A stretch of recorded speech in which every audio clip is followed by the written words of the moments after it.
Jadi pengalaman saya waktu pernah mengurus UPL di perusahaan yang pernah saya ikuti sebelumnya, waktu itu ketika masih di manajemen, setelah registrasi dengan APLI atau AP2LI, itu kan ada jadwal sidang untuk presentasi tentang pemaparan marketing plan dan lain-lain. Nah, setelah di ACC dengan AP2LI atau APLI itu,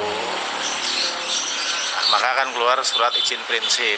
Nah, izin prinsip ini rekomendasi untuk pengurusan UPL ke Kemendak, karena tanpa rekomendasi dari AP2LI atau APLI, UPL tidak akan bisa diproses. Nah, tapi kan karena kalau sudah pakai jasa konsultan, setelah ACC nanti, urusan ke Kemendak itu tugasnya konsultan. Nah, selama proses itu memang yang direvisi, yang dicek itu kan nanti kode etiknya. Ketika sudah di ACC, barulah terbit UPL. Dan itu prosesnya paling tidak 6-8 minggu. Nah, kita berarti kan, jadi biar untuk gambaran bahwa memang untuk pengurusan izin hubungannya dengan regulasi ini memang kita nggak bisa tentukan kapan, karena tergantung yang membuat aturan. Tapi setidaknya ketika sudah diproses itu kita yakin bahwa tinggal nunggu aja itu. Dengan rentang waktu yang tadi ya, idealnya 6-8 minggu.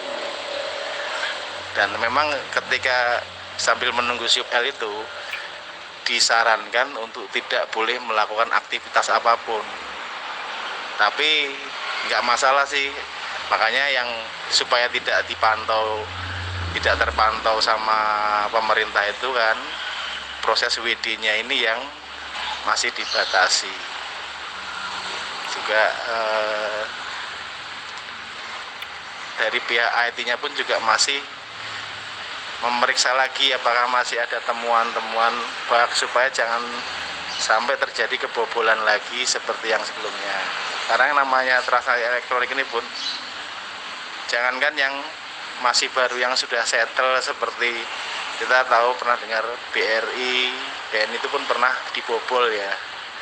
Makanya pihak IT pun juga berhati-hati sekali. Makanya saat ini masih dilakukan proses trial untuk memastikan apakah sudah betul-betul aman.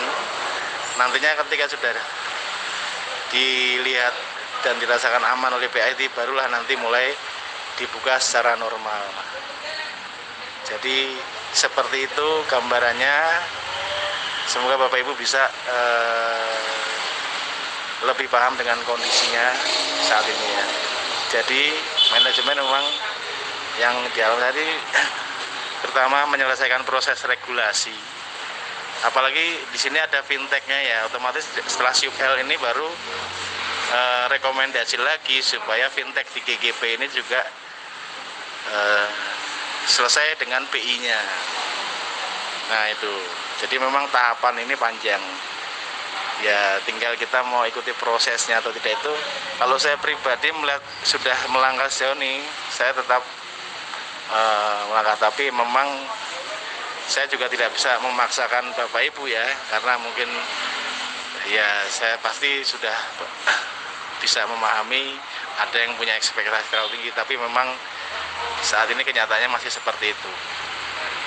Tapi ketika Bapak Ibu mau bersabar dengan kami yang masih begitu yakin, juga termasuk leader-leader di atas kami yang selalu memantau info. Jadi setiap info yang ada tidak akan kami tutup-tutupi, kita akan share langsung, yang baik itu dari manajemen langsung. Karena apa? Ya sekiranya memang kami menemukan alasan untuk mundur, pasti akan kita sampaikan. Tapi sampai saat ini kami dan teman-teman di grup leader belum menemukan alasan untuk berhenti di gudang game. Dan kami tetap mengikuti prosesnya. Oke, itu yang bisa saya sampaikan. Terima kasih, tetap semangat.